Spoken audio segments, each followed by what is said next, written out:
Bien le bonjour. Dans le cours Agir, manifester et obtenir, nous sommes rendus au module numéro 2, le cerveau humain. Comment fonctionne notre cerveau? Parce que c'est avec notre cerveau qu'on va faire des séances de manifestation pour pouvoir attirer avec l'aide de la loi de l'attraction ce que l'on veut qui se matérialise dans notre vie.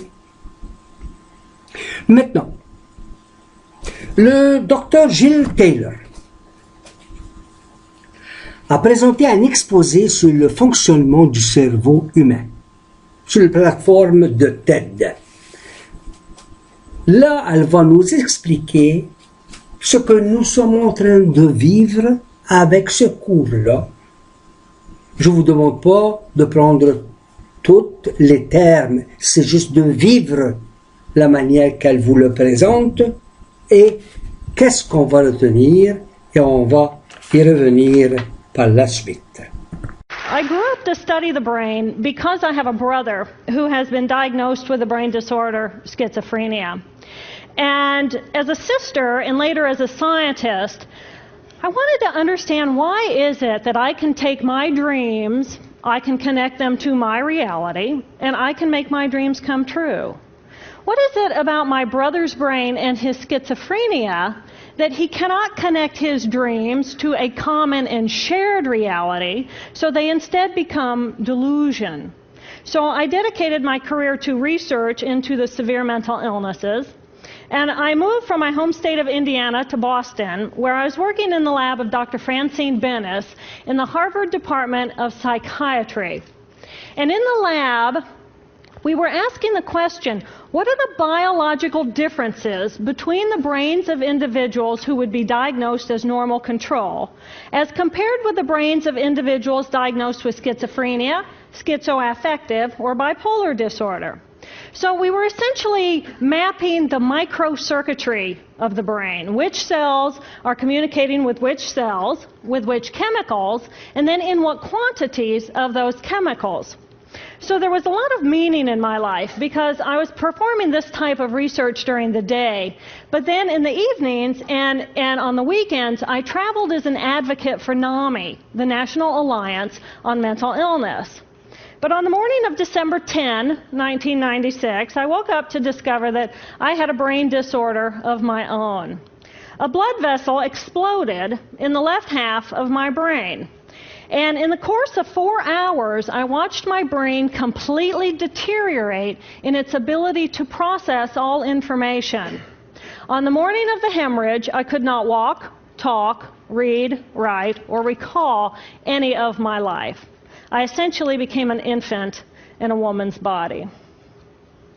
If you've ever seen a human brain, it's obvious that the two hemispheres are completely separate from one another. And I have brought for you a real human brain.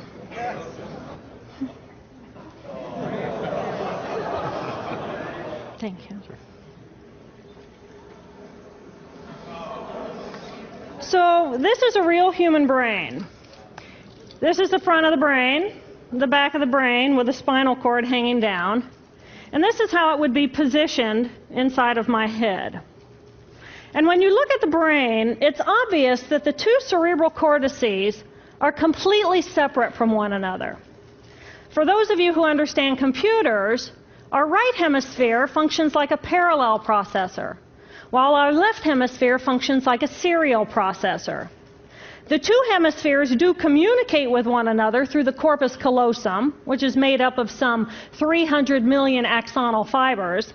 But other than that, the two hemispheres are completely separate. Because they process information differently, each of our hemispheres think about different things, they care about different things, and dare I say, they have very different personalities. Excuse me. Thank you. It's been a joy. Our right human hemisphere is all about this present moment. It's all about right here, right now. Our right hemisphere, it thinks in pictures, and it learns kinesthetically through the movement of our bodies. Information in the form of energy streams in simultaneously through all of our sensory systems, and then it explodes into this enormous collage of what this present moment looks like, what this present moment smells like and tastes like, what it feels like, and what it sounds like. I am an energy being connected to the energy all around me through the consciousness of my right hemisphere. We are energy beings connected to one another through the consciousness of our right hemispheres as one human family. And right here, right now, we are brothers and sisters on this planet, here to make the world a better place. And in this moment, we are perfect, we are whole, and we are beautiful. My left hemisphere, our left hemisphere, is a very different place. Our left hemisphere thinks linearly and methodically. Our left hemisphere is all about the past, and it's all about the future. Our left hemisphere is designed to take that enormous collage of the present moment and start picking out details, and more details about those details. It then categorizes and organizes all that information, associates it with everything in the past we've ever learned, and projects into the future all of our possibilities. And our left hemisphere thinks in language. It's that ongoing brain chatter that connects me and my internal world to my external world. It's that little voice that says to me, hey, you got to remember to pick up bananas on your way home. I need them in the morning. It's that calculating intelligence that reminds me when I have to do my laundry. But perhaps most important, it's that little voice that says to me, I am. I am. And as soon as my left hemisphere says to me, I am, I become separate. I become a single, solid individual, separate from the energy flow around me and separate from you. And this is the portion of my brain that I lost on the morning of my stroke. On the morning of the stroke, I woke up to a pounding pain behind my left eye. And it was the kind of pain, caustic pain, that you get when you bite into ice cream. And it just gripped me, and then it released me. And then it just gripped me, and then it released me. And it was very unusual for me to ever experience any kind of pain, so I thought, okay, I'll just start my normal routine. So I got up and I jumped onto my cardio glider, which is a full body, full exercise machine. And I'm jamming away on this thing, and I'm realizing that my hands look like primitive claws grasping onto the bar. And I thought, that's very peculiar, and I looked down at my body, and I thought, whoa, I am a weird-looking thing. And it was as though my consciousness had shifted away from my normal perception of reality, where I'm the person on the machine having the experience, to some esoteric space where I'm witnessing myself having this experience. And it was all very peculiar, and my headache was just getting worse, so I get off the machine, and I'm walking across my living room floor, and I realize that everything inside of my body has slowed way down. And every step is very rigid and very deliberate. There's no fluidity to my pace, and there's this constriction in my area of perception, so I'm just focused on internal systems. And I'm standing in my bathroom getting ready to step into the shower, and I could actually hear the dialogue inside of my body. I heard a little voice saying, okay, you muscles, you got to contract, and you muscles, you relax. And then I lost my balance, and I'm propped up against the wall.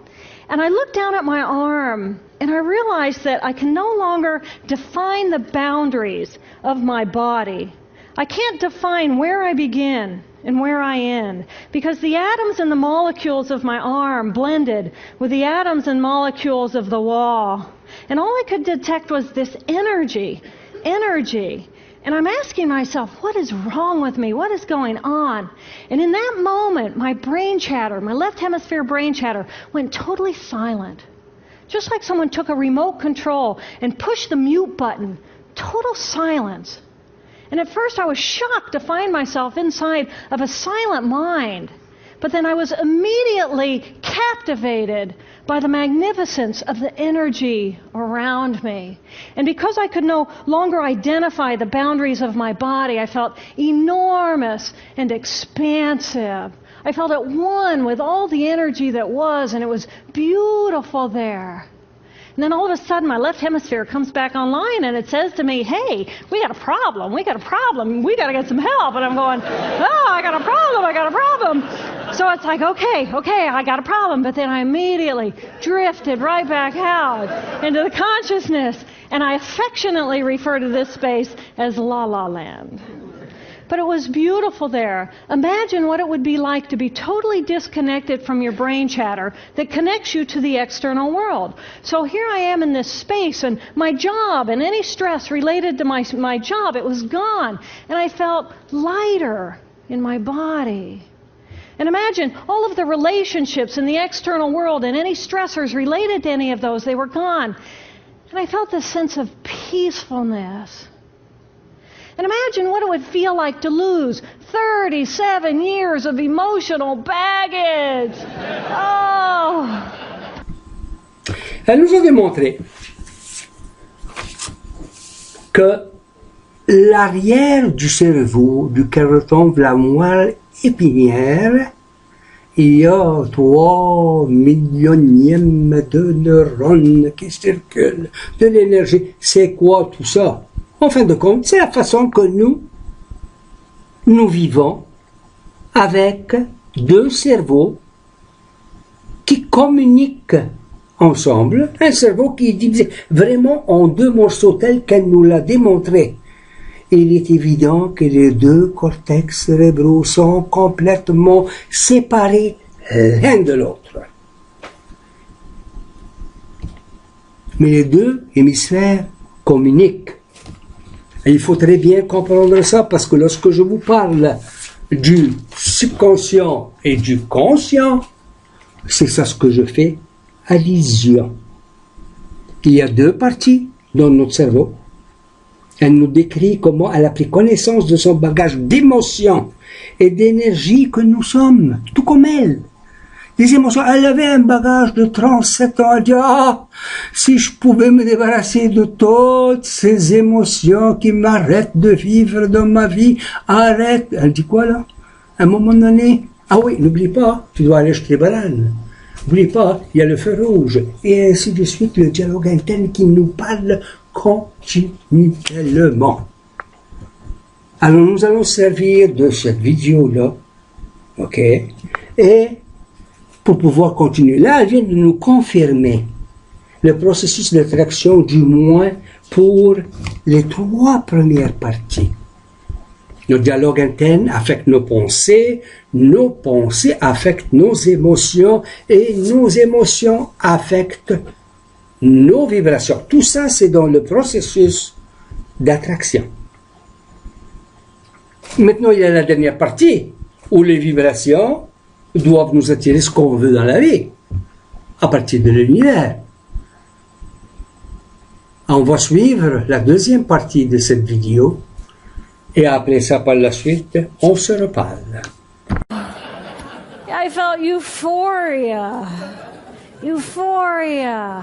It was beautiful there. And then again, my left hemisphere comes online and it says, hey, you've got to pay attention. We've got to get help. And I'm thinking, I got to get help. I got to focus. So I get out of the shower and I'm mechanically dressed and I'm walking around my apartment and I'm thinking, I got to get to work. Can I drive? And in that moment, my right arm went totally paralyzed by my side. Then I realized, oh my gosh, I'm having a stroke. And then the next thing my brain says to me is, wow, this is so cool.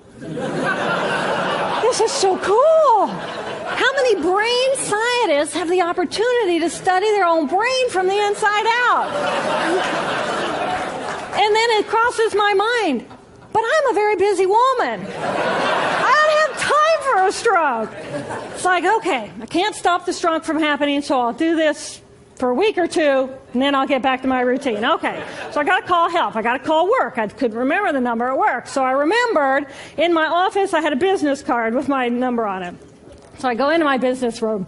I pull out a 3-inch stack of business cards. And I'm looking at the card on top. And even though I could see clearly in my mind's eye what my business card looked like, I couldn't tell if this was my card or not, because all I could see were pixels. And the pixels of the words blended with the pixels of the background and the pixels of the symbols, and I just couldn't tell. And then I would wait for what I call a wave of clarity.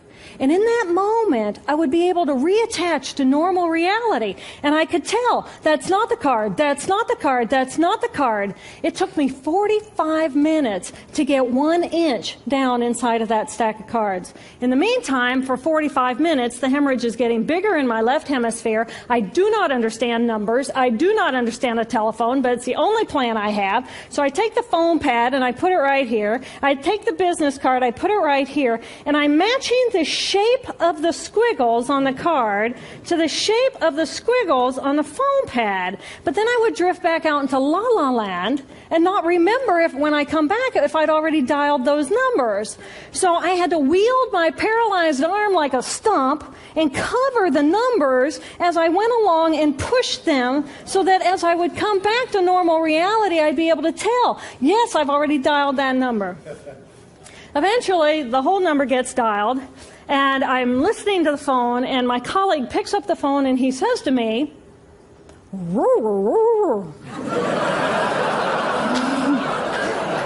I think to myself, oh my gosh, he sounds like a golden retriever. And so I say to him, clear in my mind, I say to him, this is Jill, I need help. And what comes out of my voice is, and I think, oh my gosh, I sound like a golden retriever. So I didn't know that I couldn't speak or understand language until I tried. So he recognizes that I need help, and he gets me help. And a little while later, I'm riding in an ambulance from one hospital across Boston to Mass General Hospital. And I curl up into a little fetal ball. And just like a balloon with the last bit of air just right out of the balloon, I just felt my energy lift and I felt my spirit surrender. And in that moment, I knew that I was no longer the choreographer of my life. And either the doctors rescue my body and give me a second chance at life, or this was perhaps my moment of transition. When I woke later that afternoon, I was shocked to discover that I was still alive. When I felt my spirit surrender, I said goodbye to my life, and my mind was now suspended between two very opposite planes of reality. Stimulation coming in through my sensory systems felt like pure pain. Light burned my brain like wildfire, and sounds were so loud and chaotic that I could not pick a voice out from the background noise, and I just wanted to escape. Because I could not identify the position of my body in space, I felt enormous and expansive, like a genie just liberated from her bottle. And my spirit soared free like a great whale gliding through a sea of silent euphoria. Nirvana. I found nirvana. And I remember thinking there's no way I would ever be able to squeeze the enormousness of myself back inside this tiny little body. But then I realized, but I'm still alive. I'm still alive, and I have found nirvana. And if I have found nirvana and I'm still alive, then everyone who is alive can find nirvana. And I pictured a world filled with beautiful, peaceful, compassionate, loving people who knew that they could come to this space at any time and that they could purposely choose to step to the right of their left hemispheres and find this peace. And then I realized what a tremendous gift this experience could be. What a stroke of insight this could be to how we live our lives. And it motivated me to recover. 2.5 weeks after the hemorrhage, the surgeons went in and they removed a blood clot the size of a golf ball that was pushing on my language centers. Here I am with my mama, who's a true angel in my life.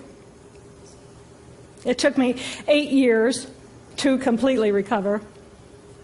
So, who are we? We are the life force power of the universe with manual dexterity and 2 cognitive minds. And we have the power to choose moment by moment who and how we want to be in the world.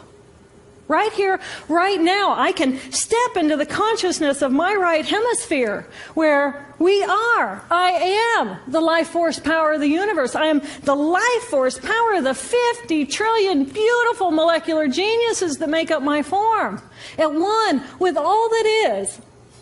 Or I can choose to step into the consciousness of my left hemisphere, where I become a single individual, a solid, separate from the flow, separate from you. I am Dr. Jill Bolte Taylor, intellectual, neuroanatomist.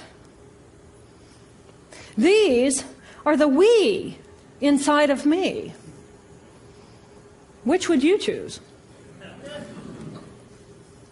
Which do you choose? And when? I believe that the more time we spend choosing to run the deep inner peace circuitry of our right hemispheres, the more peace we will project into the world, and the more peaceful our planet will be. And I thought that was an idea worth spreading. Thank you.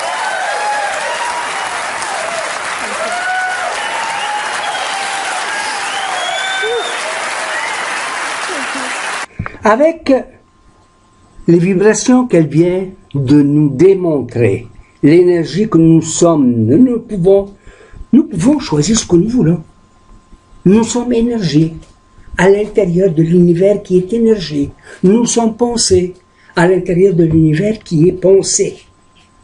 Tout ça, ce sont nos vibrations qui déterminent ce que nous attirons. C'est avec nos vibrations de nos 5 sens que nous allons travailler dans nos exercices pratiques et les séances de relaxation.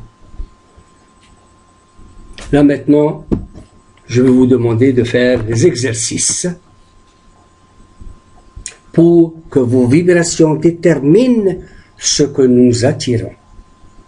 Le processus d'attraction, vous devez le connaître par cœur si vous voulez réussir vos attractions. Processus, notre dialogue interne, il nous parle. Il affecte nos pensées. Je pense, mes émotions travaillent à l'intérieur de mon corps. Mes émotions affectent mes vibrations, comment je réagis. Est-ce que je suis maudit? Est-ce que je suis mal dans ma peau? Non, arrête Émile, arrête. Est-ce que mes vibrations sont positives? Est-ce que je suis content? C'est ça ce qu'on veut. Des vibrations positives que votre subconscient va vous attirer. Sinon, ce sont vos vibrations négatives, celles qui vous rongent à l'intérieur de vous-même, parce qu'elles sont beaucoup plus prédominantes que les autres. Et c'est ça ce qui va vous attirer. Nous allons faire des exercices dans ce sens. Les exercices vont être dans le module numéro 3, qui vont vous amener tranquillement, pas à pas. Je vous demande d'y aller avec moi, pas à pas, pour pouvoir arriver à faire des attractions avec vos manifestations, le tout positif. Merci et à bientôt.